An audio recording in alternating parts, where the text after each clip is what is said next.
What's up, everyone? Diablo 4 Season 4 has been out for a couple of weeks now, and I feel like I'm still learning new things. So I wanted to make a quick video sharing some tips, tricks, and things I wish I knew sooner, because there's a lot of things that make the game easier and make leveling easier, gearing easier, and just some really good quality of life changes in here. So I just wanted to share everything I can in one video. So let's get straight into it. Okay, now here's a tip for leveling up your glyphs at the end of a nightmare dungeon. It's just a quick quality of life thing. So let me move out of the way. So when you get to the end of your nightmare dungeon and you have your allocate experience, so I've just done like 100 and you get about 700 experience. Putting them in manually takes a long time. If you've got a new glyph and you go allocate, upgrade glyph, and you're waiting and you go again and you're waiting, what you can do is just right click the glyph. So it's level 3. Now it's level 12. It saves time. It's really fast. I literally learned that this week and it's a game changer. If you're sitting here just waiting and you've got loads of, like, say you change build from fire to ice or something and you've got loads of glyphs to upgrade, it's just so much faster. Small quality of life tip, but I hope you appreciate that as much as I did. Okay, now let's talk about the pit. So the pit is the end game gearing system, and you need to get the rewards from the pit to masterwork your gear. So you can see all the different ranks here. This is rank like 9 out of 12. And as you go through the different pit levels, you get different materials. The first 4 levels of masterworking require obdicite from low tiers. And then as you go up, you need the higher tier materials. So if you go do a 31, you get Glyph, and that will take it from, say, rank 5 to 8. So when I was first starting out, I thought the best way to get these materials was to farm a tier 30. So if I need the basic materials, then I wanted to get all my gear up, I was farming 30s and upgrading my gear. But that is the worst way to do it. So here's a tip if you didn't know this already. Gear can be translated, items can be translated down. So if you do a tier 30, you get about 40 obdicite, which is pretty good. If you were to do, say, a tier 60, you would get about, I think it's like 40 or 50 Glyph, but that Glyph can be traded down at 3 to 1. So if we go over here, if you go to the alchemist person here and you go to transmutation, crafting materials, say you did an Glyph and you got 50 Glyph from doing a tier 60. I think it's like 49 or something Glyph. You put that in here, 49 Glyph, that translates to 147 obdicite. And then that goes again when you're farming the big material. So if you're farming Nitheron, so if you can farm like a 50-60 and get Nitheron, that translates down 3 to 1 into Glyph, and that can translate down again 3 to 1 into obdicite. So if you can just progress the pit as fast as possible, unlock the highest tier pit, and then just work all your materials down. So say we had a 20 Nitheron, that turns into 60 Glyph. So we do that, and then say we want to get obdicite, we can turn that 60 obdicite. We can turn that 60 Glyph into 180 obdicite. So just by doing one high level pit, you can get so much of the lower materials. You can see here, look, just by doing a few of those, you can get tons of these. I could turn all this into like 600 more obdicite. So yeah, just clear as far as you can in the pit, turn all the gear down as far as you need it, and you will rank up, masterwork your gear so much faster, and you'll get stronger and be able to go further in the pit anyway. So don't be a fool like me and do the 30s on repeat. Okay, next up is a tip on your old masterworking gear and what to do with it. So if you have some gear that you've upgraded, so I've upgraded these things a little bit, and then you replace them and you don't need it anymore, what do you do with it? So what I was doing is going and selling it. So I'll show you, you know, these things are expensive. You know, this staff sells for 114,000 gold, and I've never have any gold, so I used to sell everything. And I thought that was the best way to do things. And if we sell this piece here, you'll see you get 59,000 gold, which is pretty good, you know? But if you go to the blacksmith instead, so if we go to the blacksmith and instead we salvage it. So if we salvage this here, this 4 masterworked staff, you can see the stats we've got right now on we've got 298 obdicite, and obviously we used a lot of it to make this. If we salvage it right now, make sure you want to destroy the nimble staff. Yes, you see there, we just gained like 60 obdicite. I've moved over so you can see. Now that's not everything that we would have used to upgrade it to tier 4, but it's still a good chunk back. So if you're at a point where you have a bunch of old stuff, please salvage it. You'll get a lot of the materials back. Save so much time. I've had something that I think I masterworked like 7 out of 8, and then I sold it at the vendor, and I'm still kicking myself because I could have just salvaged it and got the materials back. So yeah, there's a tip. Might hurt to hear it, but yeah, salvage your masterwork gear. Okay, next up is a tip for making gold. Now, when you're at endgame, everything costs a ton of gold. If you're rolling affixes, if you're masterworking gear, stuff like that, resetting stuff, you're going to go through a ton of gold. And, you know, I can go through that 45 million in a couple of seconds. So there's not many ways to get gold unless you're trading items. So there's like Hell Tides and stuff, they're good, and doing Nightmare Dungeons is okay. But one really good way that's often overlooked is the Tree of Whispers. So if you go, what am I on now? Like 45.7. You go to the Tree of Whispers, get literally anything, and then just open the box. So run 45.7, and then a ton of gold drops out. We just got 3 million. So of course you get loads of other stuff, and you get a chance at items like greater affixes, which is cool.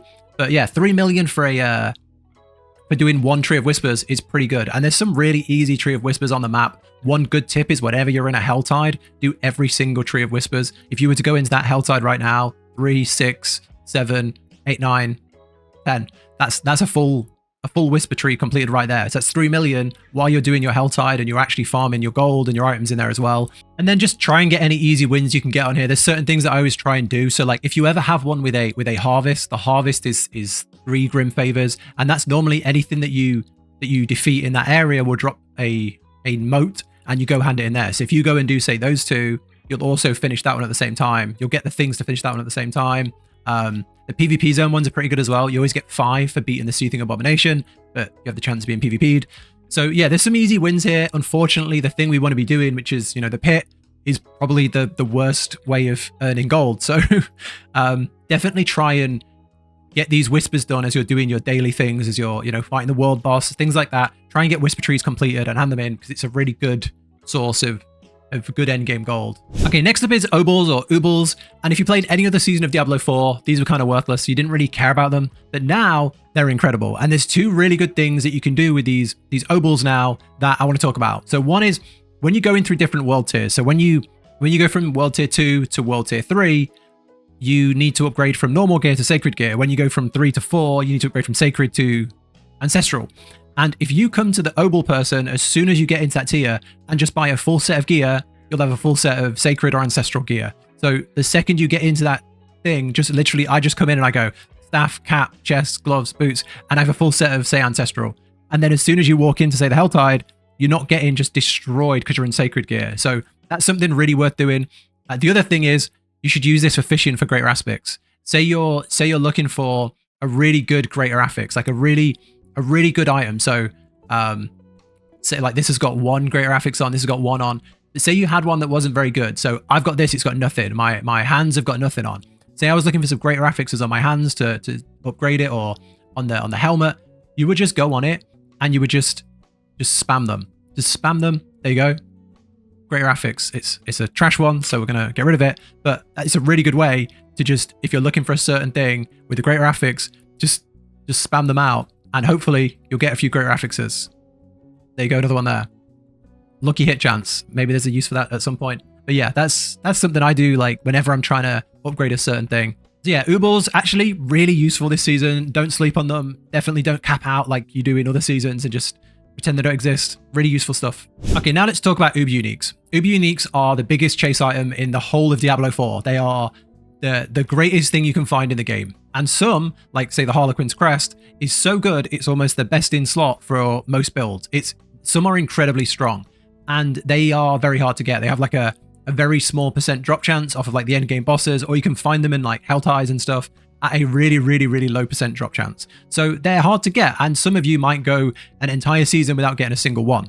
However, you can now craft them. So if you go to the Alchemist and you go to Transmutation Sparks, for 4 Resplendent Sparks, you can make any Uber Unique of your choice, which is incredible.